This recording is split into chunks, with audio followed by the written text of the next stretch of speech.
Minggu kemarin, Rusia menyetop kiriman gasnya ke Polandia dan Bulgaria karena tidak mau membayar pakai rubel berstandar emas atau membayar pakai emas. Jerman langsung buru-buru bayar tagihan gas dan minyak Rusia dengan rubel. Perusahaan Rusia Gazprom menghentikan kiriman gasnya ke Polandia yang 45% sumber gasnya datang dari Gazprom. Bulgaria yang 90% gasnya bergantung pada Gazprom saat ini belum berdampak memang karena disetop oleh Rusia tadi masyarakatnya kedua negara tersebut karena belum ada mati listrik. Namun sebentar lagi bisa ambyar dalam hitungan bulan karena cadangannya saat ini hanya penuh 75%-an dan segera akan menipis. Uni Eropa menganggap Rusia menantang perang yang dijawab oleh Rusia. Kan sudah gue bilangin jangan macem-macem lu. We warned you already. Kita semua tahu sejak sebulan yang lalu Putin membuat keputusan semua produk Rusia dibayar pakai rubel. Kirill Petrov, Perdana Menteri Bulgaria, kesal dan menganggap pihak Rusia melanggar kontrak jual beli gas tersebut. Namun Putin tidak peduli. Kita juga tahu minyak bumi dan gas tidak mudah digantikan dengan seketika. Dibandingkan di rumah misalnya, ketika sambal botolan di rumah habis, kita bisa ganti dengan sambal ulek, sambal mata, sambal dadak yang dibuat dengan segera. Menggantikan sumbernya untuk gas dan minyak bumi, Anda harus menyiapkan jalur pipa baru, jalur distribusi baru, perlu tahunan membangunnya. Kita kembali ke Rusia yang memaksa menggunakan emas atau rubel berpatokan emas. Ini mengingatkan satu hal lagi tentang kekuatan tawar dolar yang ditantang rubel dan emas. Membuat otak liar kita yang merasakan ketidakadilan dolar mulai mendidih. Apa kita juga harus pakai emas? Bagaimana sebelum kita putuskan kita membahas sejarah uang dan sejarah emas sebagai alat bayar? Transaksi alat bayar di awalnya menggunakan sistem barter, di mana barang ditukar barang tercatat dalam sejarah pertamanya di daerah Mesopotamia hingga masa kejayaan Babilonia. Pertukaran barang dengan barang yang dicatat dalam sekeping tanah liat atau tablet tadi karena rumitnya menilai sebuah barang yang akan dipertukarkan. Sehingga pencatatan pada tablet untuk mengingatkan ada yang kelebihan atau adanya kekurangan di dalam bentuk angka-angka yang juga kalau dilakukan sekarang banyak tidak pasnya. Misalnya, telur ditukar kambing.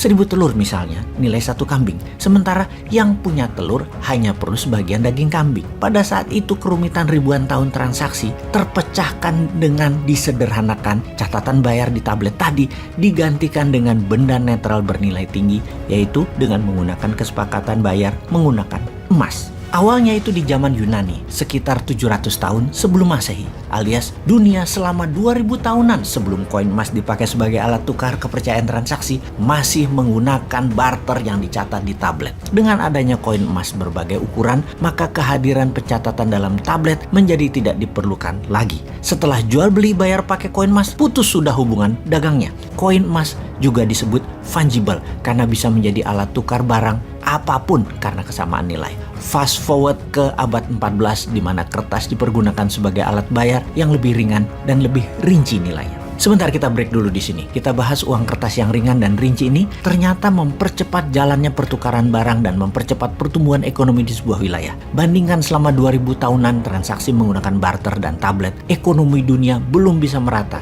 hanya di daerah-daerah tertentu di muka bumi ini. Lalu ketika menggunakan emas, koin emas sebagai benda fungible alat tukar, perekonomian dunia mulai bergerak kencang. Silk Road salah satu mahakarya transaksi menggunakan emas ini. Kemudian sejak abad 14, dunia meningkat lagi perekonomiannya dengan kemajuan teknologi, permesinan, perkapalan, pencarian bahan baku di wilayah dunia baru, membuat dalam sekejap Eropa menjadi benua termakmur di dunia kala itu karena kemudahan bertransaksi. Di abad pertengahan Eropa yang menjadi makmur dengan cepat karena transaksinya menggunakan kertas juga masih sejalan dengan transaksi yang menggunakan koin emas karena setiap terbitnya kertas ditopang dengan barang fisik emas sebagai jaminan terbitnya uang kertas tersebut. Dan terbitnya uang tersebut hanya dari lembaga kepercayaan publik gabungan dari tempat penyimpanan uang, yaitu bank dengan sebuah pemerintahan. Untuk itu, akhirnya dipertemukanlah standar emas untuk menopang nilai uang kertas atau fiat money, di mana Inggris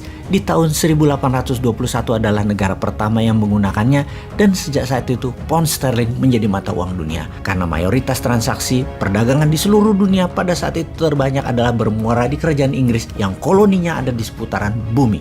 Kemudian pada tahun 1971 Amerika dengan dolarnya yang mulai menguasai 65% perdagangan dunia meniadakan konvertibilitas emas terhadap dolar atau emas tidak lagi menjadi jaminan terbitnya fiat money dolar. Oke, kita batasi informasi kali ini tentang uang dan evolusinya. Namun kembali mengingatkan, ketidakadilan printing money dolar ini ternyata sedang ditantang oleh Rusia dengan rubel backed by gold, atau bisa pilihan kedua di mana Rusia juga menerima emas lantakan pure 99.99% sebagai alat tukar membeli produk Rusia, minyak bumi dan gas. Rusia walau hanya 12% penghasil minyak dan gas bumi dunia, di mana minyak dan gas bumi Rusia di dunia mungkin hanya 1% nilai transaksi dolar.